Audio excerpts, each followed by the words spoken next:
Welcome to the People Leaders Podcast, the audio resource for managers and business leaders creating high-performing teams. Join leadership and team development experts Jan and Michelle Turkelson each week as they explore both subjects from every angle. Through practical tips, valuable insights, and compelling interviews with leadership experts around the world, you'll learn how to bring out the best in your staff and how to give your best as a leader. Hello, Michelle. Hi, Jan. How's it going? This is all about reputation. Okay, that's this conversation. So we've been coaching a number of people recently, and we've found that their impact on others sometimes is aligned and sometimes there is quite a misalignment. So let's go through a number of tips that people can use to either get clear about their reputation, enhance it, or do something about it. Mm-hmm. So who needs to know about this? Well, Jan, really it's any manager who's interested in understanding the impact that their behaviour have on others. And in particular, so I would want to know, so what reputation do I have in my organisation?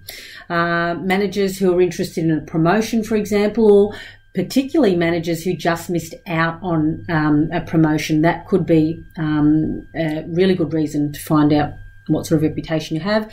Also, managers transitioning to another role or even leaving the organisation. It's a good time to check in and see, so what reputation did I have in this organisation, which allows you to either dial up or dial down certain characteristics or behaviours next time. Yeah, so they get to understand the impact that they're having, how they're perceived. Also, is there a cultural fit in the team or the organisation? And also it's important to understand, this is part of how you manage your career, and see if there are any surprises, because it can give you a little bit of an indication around your level of awareness. Isn't it interesting? So why do you think some managers don't know what reputation they have already?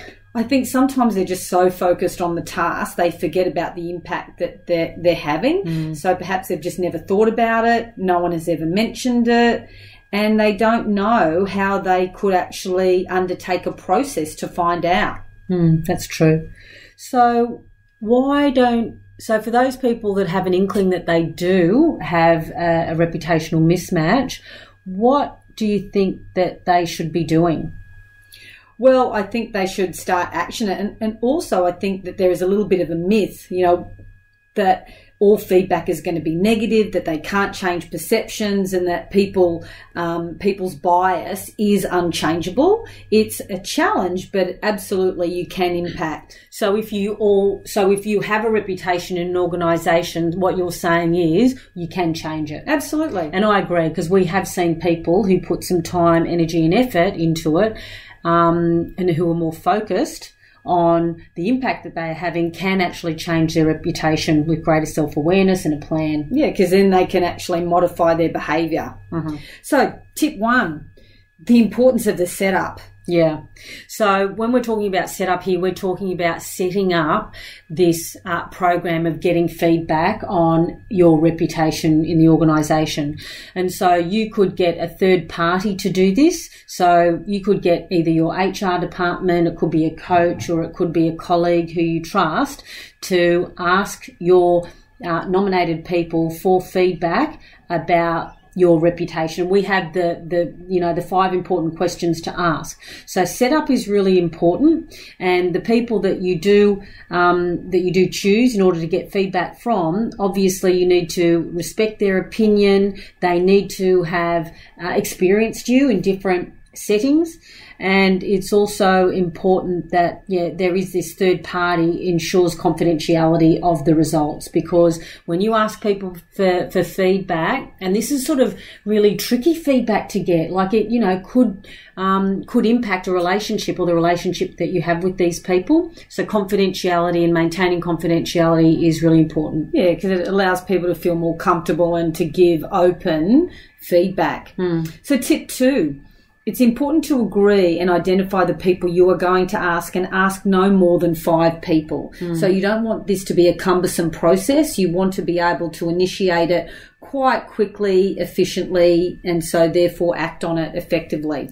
That's right. And then when you think about the people that you are going to ask, don't ask all the people that report to you. Get almost that 360 view. Get your manager, get a colleague, a stakeholder, somebody who reports to you. So get a broad view.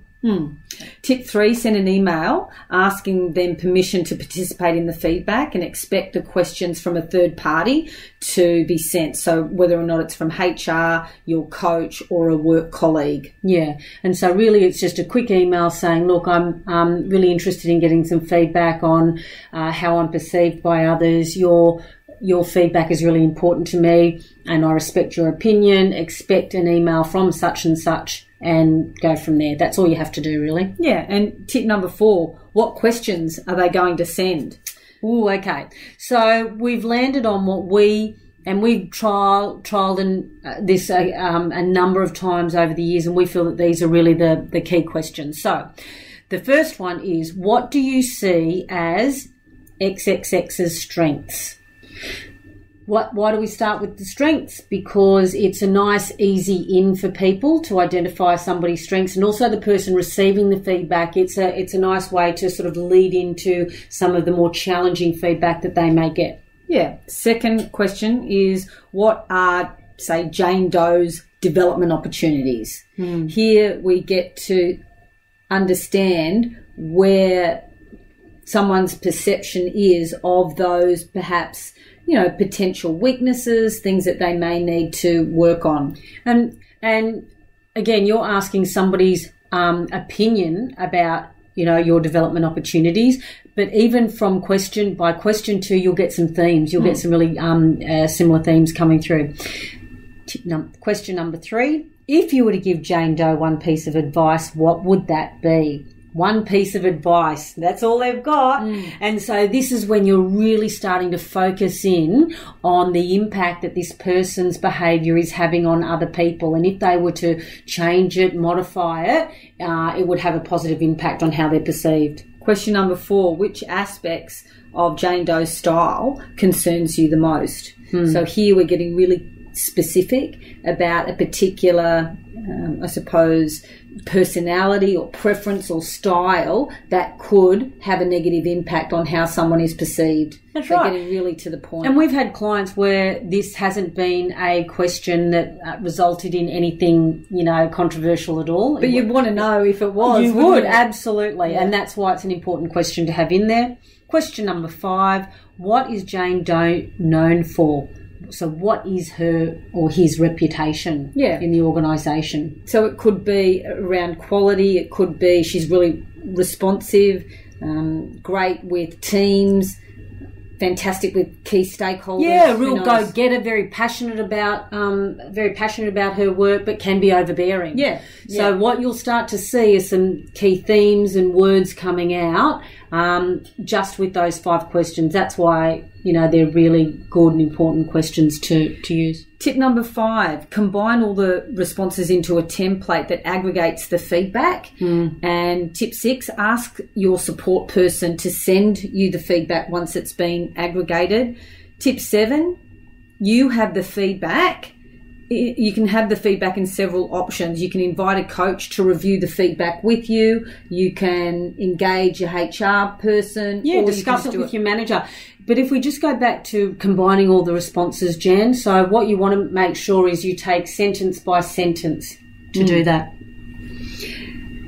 Tip 8, review yourself, review the feedback that you've received yourself and form a goal around it, have some action steps around it. Then we've got a couple of micro tips.